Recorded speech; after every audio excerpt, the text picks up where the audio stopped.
Teman-teman, viral di media sosial seorang Ruben Onsu yang meninggalkan Tuhan Yesus Kristus. Sebelum ia mualaf atau meninggalkan Tuhan Yesus Kristus, pernah ia menyaksikan bahwa sejak kecil ia dibimbing, dibina di sekolah minggu. Betapa sering ia mendengarkan bahwa Tuhan Yesus Kristus adalah Tuhan, di luar Yesus Kristus adalah binasa.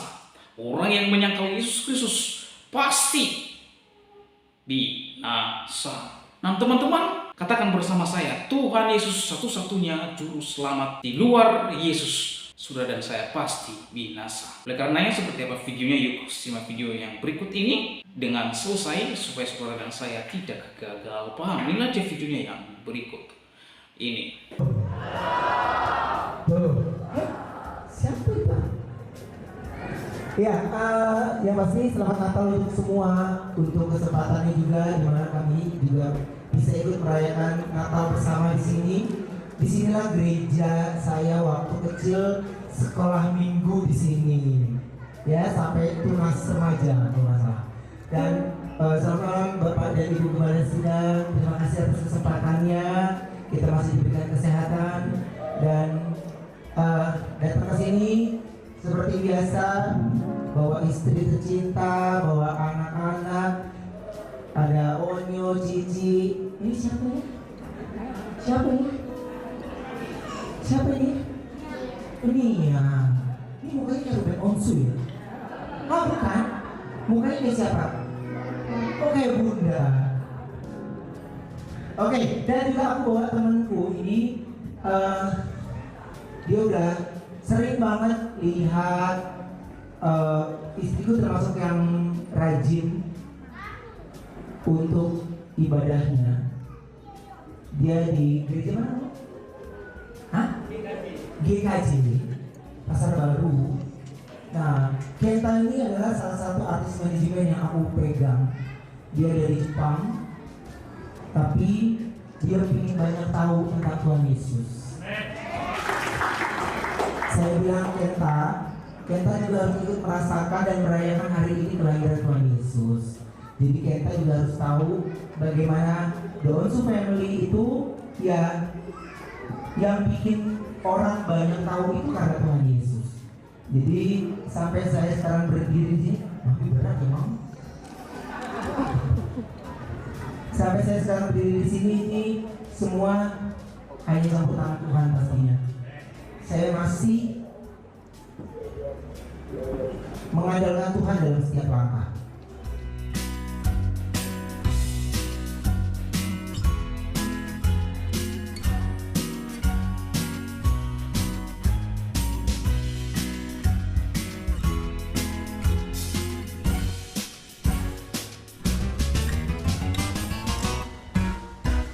Kesimpulannya adalah saya melangkah dengan nama Yesus. Amin.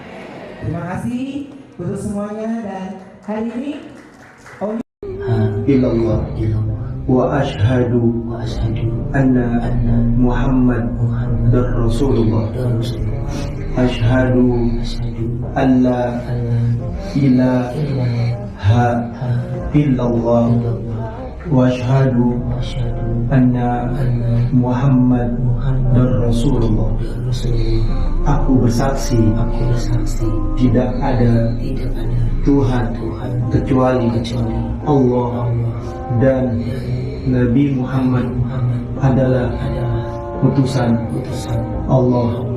Bismillahirrahmanirrahim. Al-hadiya wa al-hadatil habibi Muhammad sallallahu alaihi wasallam wa ja'alna mubaraka wa sallallahu alaihi wa Nabi Muhammad sallallahu alaihi wasallam bi asraril Fatihah.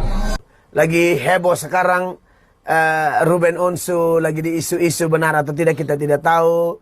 Tapi Ruben sudah senyum pakai peci dengan baju koko, ya kan? Langsung semua bilang, aduh teman-teman yang Islam sudah senang. Alhamdulillah Ruben telah, ya kan?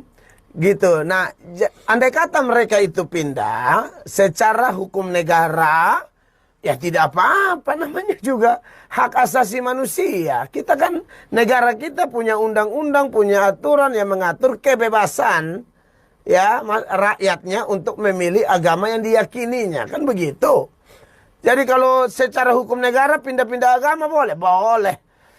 Kalau dia tidak yakin di satu, dia yakin di lain bagaimana? Ya kita fair aja, kan banyak juga orang terkenal yang pindah ke kita. Begitu kan? Banyak juga kan orang terkenal yang masuk Kristen. Siapa lah yang Sardi itu? Lukman Sardi. Lukman Sardi itu kan aktor terkenal. Bahkan menurut kesaksiannya ya, kalau nggak salah ya, ketemu Tuhannya di Mekah. Jadi ya sudahlah, ini kan orang punya pengalaman pribadi. Yang satu pindah dari Kristen ke Islam karena alasan ini, yang satu dari Islam ke Kristen alasan ini, alasan itu, segala macam. Ya kita tidak tahu alasan pribadi mereka apa. Dan kita juga tidak punya hak untuk menghakimi mereka, begitu ya. Tapi memang kalau pertanyaannya dalam konteks Kristen, ya saya harus ajar begini, bahwa memang hal seperti itu, yang pertama, itu bukan hal yang baru. Ya, itu hal yang sudah ada di dalam konteks ajaran Kristen dari perjanjian lama sampai perjanjian baru. Dalam konteks bangsa Israel aja, mereka yang sudah diingatkan berkali-kali, bahkan diberikan 10 hukum Allah. Iya kan? Hukum pertama jelas, jangan ada padamu Allah lain di hadapanku. Yang kedua, jangan membuat patung berupa apapun, seperti yang di langit, di bumi, di air, ya, lalu di bawah bumi dan seterusnya, untuk disembah. Kalau bikin patung aksesoris tidak masalah. Bikin patung sebagai seni tidak masalah. Bikin patung hanya sekedar penggambaran tidak masalah. Tapi hukum kedua dari 10 hukum kan tidak boleh disembah. Tetapi Anda lihat perjalanan Israel. Mereka sembah berhala tidak, sembah patung tidak. Sembah, mereka buat Asyitoret, mereka buat Baal. Iya kan? Bahkan patung ular Musa itu yang namanya Nehustan, yang di Bilangan 21 itu, yang ular tembaga itu kemudian disembah oleh orang-orang di zaman selanjutnya. Makanya di zaman Raja Hizkia ya, kalau tidak salah, Hizkia suruh bakar itu karena mereka sembah. Saudara lihat ini Israel, ini memang bahaya sekali. 2 Raja-Raja 18 ayat 4 ya. Ini kalau tidak salah memang tentang Hizkia. Ya betul. Hizkia, 2 Raja-Raja 18 ayat 4. Dialah Hizkia yang menjauhkan bukit-bukit pengorbanan dan yang merumuhkan tugu-tugu berhala. Ya, dan yang menebang tiang-tiang berhala, dan yang menghancurkan ular tembaga yang dibuat Musa. Sebab apa? Sampai pada masa itu orang Israel memang masih membakar korban bagi ular itu yang namanya disebut Nehustan. Anda lihat ini. Jadi bukan sesuatu yang mengagetkan bahwa banyak orang memang tinggalkan iman yang sejati. Kalau orang pindah agama bukan sesuatu yang mengagetkan. Ya. Yang berikut adalah, saudara harus tahu latar belakang orang pindah agama. Ya, yang pertama ya, bahwa bisa jadi memang pengaruh sekeliling ya, seperti Israel menyembah berhala karena pengaruh kekafiran dari orang-orang Kanaan. Ya, akhirnya mereka sembah berhala. Ya, makanya kenapa dalam 1 Korintus pasal 15 ayat 33 itu firman Allah bilang begini, jangan sesat. Pergaulan yang buruk akan merusakkan kebiasaan yang baik. Anda punya kebiasaan yang baik, tapi bergaulnya tidak beres, ya itu repot juga. Kecuali Anda memang dipenuhi Roh Kudus, lalu betul-betul dikendalikan oleh firman dan urapan roh, itu Anda kuat. Seperti Daniel, dilarang berdoa, dia tetap berdoa. Sadrak, Mesak, Abednego, dipaksa menyembah patung emas Nebukadnezar, mereka tidak mau. Nah itu gara-gara apa? Tuhan bekerja. Mereka ada di negeri orang kafir, tapi mereka tidak menjadi kafir. Atau mereka mentaati Roma pasal 12 itu. Ayat 2. Janganlah engkau menjadi serupa dengan dunia ini. Berubahlah oleh pembaharuan budimu dan seterusnya. Jadi kita harusnya kuat. Tetapi faktanya kalau orang salah bergaul habis. Makanya termaksud kawin-mawin pun juga hati-hati nih. Pacaran apa segala macam. Hati-hati. Kalau Anda baca di Ulangan pasal 7 ayat 3 dan 4, Tuhan bilang jangan engkau memberi anakmu laki-laki atau perempuan dikawinkan dengan anak-anak mereka. Kenapa? Karena mereka itu akan membawa engkau jauh dari Tuhan lalu sembah berhala. Nah, makanya kenapa saya selalu keras orang-orang muda, engkau yang belum menikah, ya, pacaran harus satu iman. Saya sudah omong ulang-ulang. Dengan beda agama, bakawan boleh, bakawin tidak boleh. Karena konteks Indonesia, kan kita boleh bakawan. dengan agama manapun. Kita punya kawan kerja, tetangga, kan kita tidak memusuhi mereka. Bahkan kita harus jadi berkat buat mereka. Berarti kawan boleh, mengingat kita anak-anak Allah yang harus pergi membawa damai.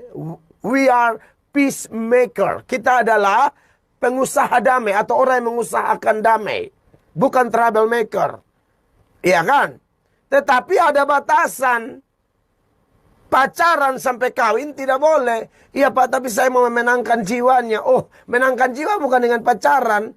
Amanat agung itu berbunyi, pergi jadikan semua bangsa muridku. Bukan pergi pacari dan kawini semua bangsa menjadi muridku. Itu kau saja yang baper, pakai perasaan, terus bawa-bawa Injil. Saya tempelin kau ya. Enak-enak saja. Kamu jangan begitu. Kalau memang mau menginjil, menginjil. Kalau dia sudah bertobat baru jatuh cinta ya, lu atur sudah aman. Ini belum menginjil sudah jatuh duluan ya, sulit. Simpson aja tumbang sama Delila lu lagi, aduh lamber. Tidak bisa. Jadi maksud saya adalah Anda harus betul-betul memang jaga hidup Anda dan saya itu ya.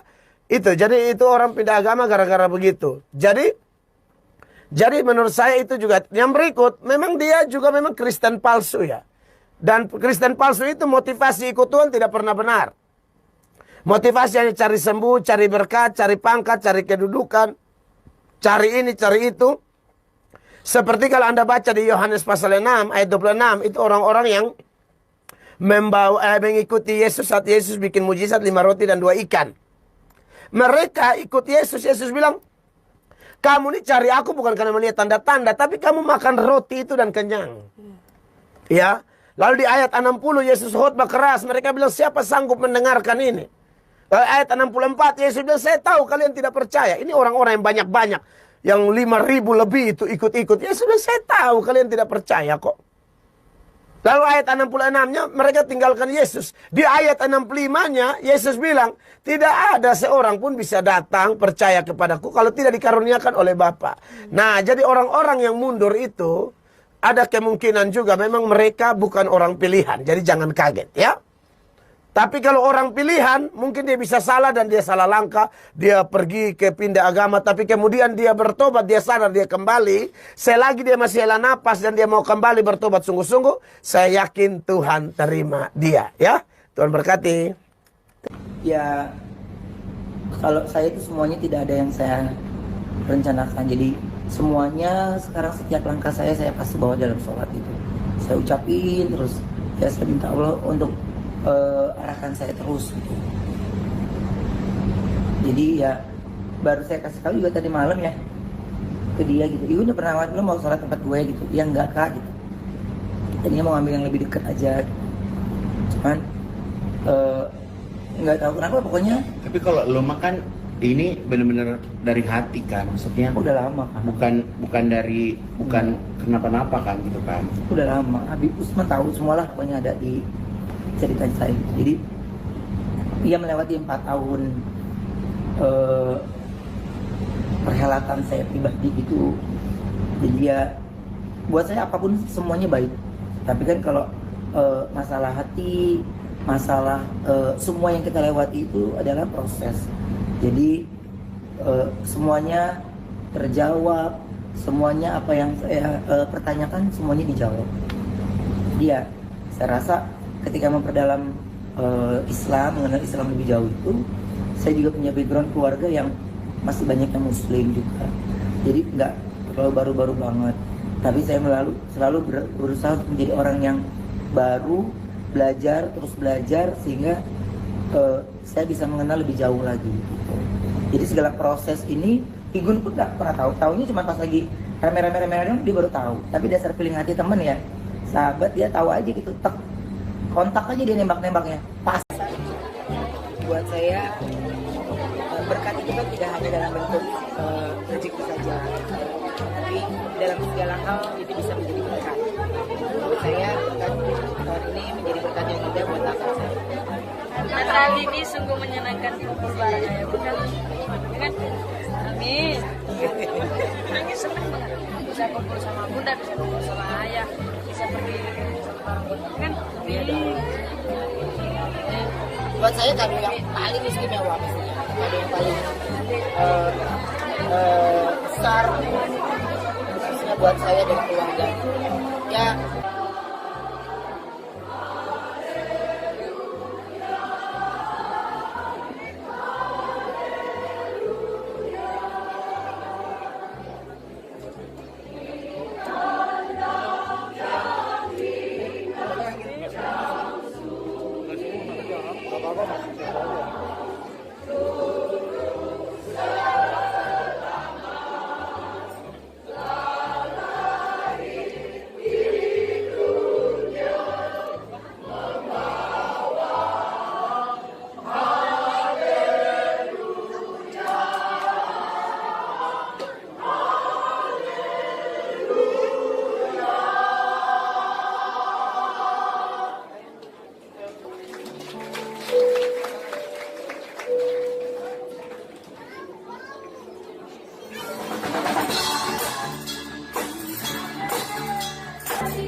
Bentuk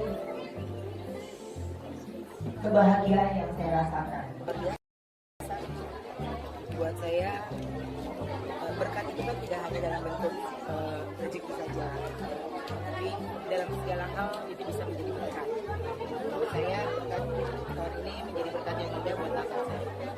Natal ini sungguh menyenangkan di keluarga ya Bunda. Kan? Amin. Nangis senang banget. Bisa kumpul sama Bunda, bisa kumpul sama Ayah, bisa pergi sama orang kan? Amin. Buat saya kado yang paling istimewa pastinya, kado yang paling besar pastinya buat saya dan keluarga. Nah teman-teman, itulah dia pengakuan dan kesaksian Ruben Onsu di dalam gereja sebelum ia mualaf. Bahkan di dalam kesaksiannya itu ia menyaksikan sejak kecil ia dibimbing, dibina di sekolah minggu. Tahu saudara betapa sering Ruben Onsu ia mendengarkan bahwa Tuhan Yesus Kristus adalah Tuhan. Di luar Yesus Kristus engkau pasti binasa. Hanya di dalam dan melalui Yesus Kristus saudara dan saya dapat diselamatkan. Namun disayangkan pada akhirnya Ruben Onsu ia menolak meninggalkan Tuhan Yesus Kristus di dalam hidupnya. Nah teman-teman, apa yang menyebabkan orang-orang yang pada masa kecilnya ia seringkali mendengarkan Yesus Kristus adalah Tuhan, di luar Yesus Kristus adalah pasti binasa? Apa yang menyebabkan dia untuk menolak dan menyangkal Tuhan Yesus di dalam hidupnya?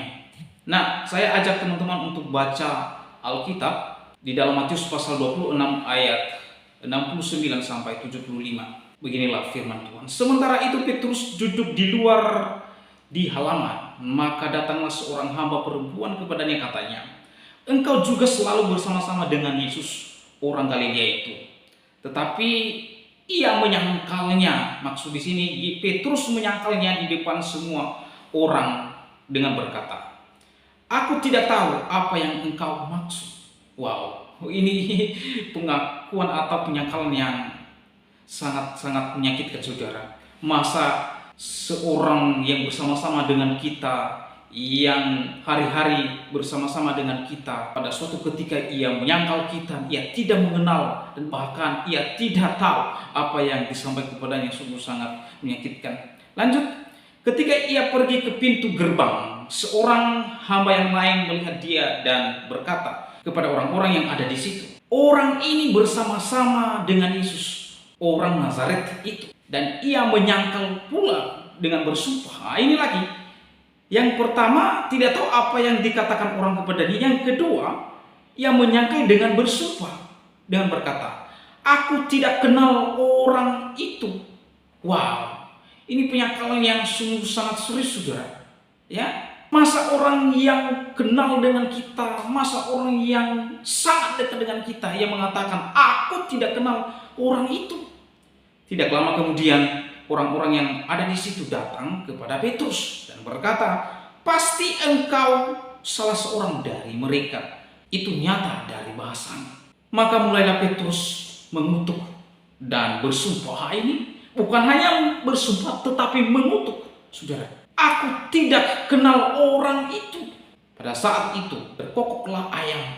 Maka teringatlah Petrus akan apa yang dikatakan Yesus kepadanya sebelum ayam berkokok. Engkau telah menyangkal aku 3 kali. Lalu ia pergi keluar dan menangis dengan sedihnya. Saudara, di dalam kisah Petrus ini, ketika ia menyangkal Tuhan Yesus, yang pertama, yang paling menyedihkan adalah menyangkal dengan tidak tahu apa yang dikatakan orang terhadap Yesus. Yang kedua, ia bersumpah, ia tidak tahu Yesus sama sekali, padahal hari-hari selama 3 tahun lebih Petrus bersama-sama dengan Yesus, ya. Tetapi pada ayat yang terakhir di sana dikatakan, lalu ia pergi keluar dan menangis dengan sedihnya. Nah, teman-teman, disinilah Petrus baru menyadari dirinya bahwa ia sedang menyangkal dan tidak mengakui Yesus Kristus di depan manusia. Saya mau katakan di sini, jangan menyangkal Yesus, ya. Jangan menyangkal Yesus. Akibat daripada menyangkal Yesus Kristus adalah kebinasaan, ya. Itulah sebabnya Yesus berkata kepada para murid-murid dan pengikutnya, dia berkata, siapa yang mengakui aku di depan manusia, aku akan mengakui dia di hadapan Bapa. Barang siapa yang menyangkal aku di depan manusia, maka aku menyangkal dia di depan Bapakku yang di surga. Nah, teman-teman, di dalam bagian ini, apa yang kita renungkan adalah yang pertama, mengasihi Tuhan dengan sungguh-sungguh. Tidak cukup hanya dekat dengan Tuhan saja. Tidak cukup. Sama seperti Ruben Onsu tadi. Tidak cukup hanya waktu masa kecil datang ke SE, dengarkan Tuhan Yesus Kristus adalah Tuhan. Tidak cukup. Tidak hanya sebatas melayani Tuhan Yesus.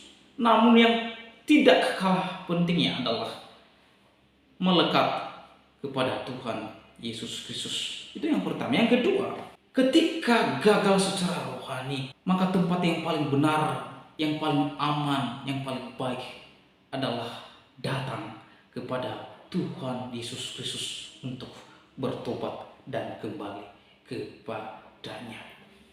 Petrus mungkin gagal secara rohani ketika ia menyangkal Yesus Kristus.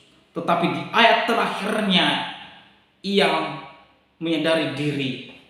Ia keluar menangis dan dengan sejadi-jadinya, saudara.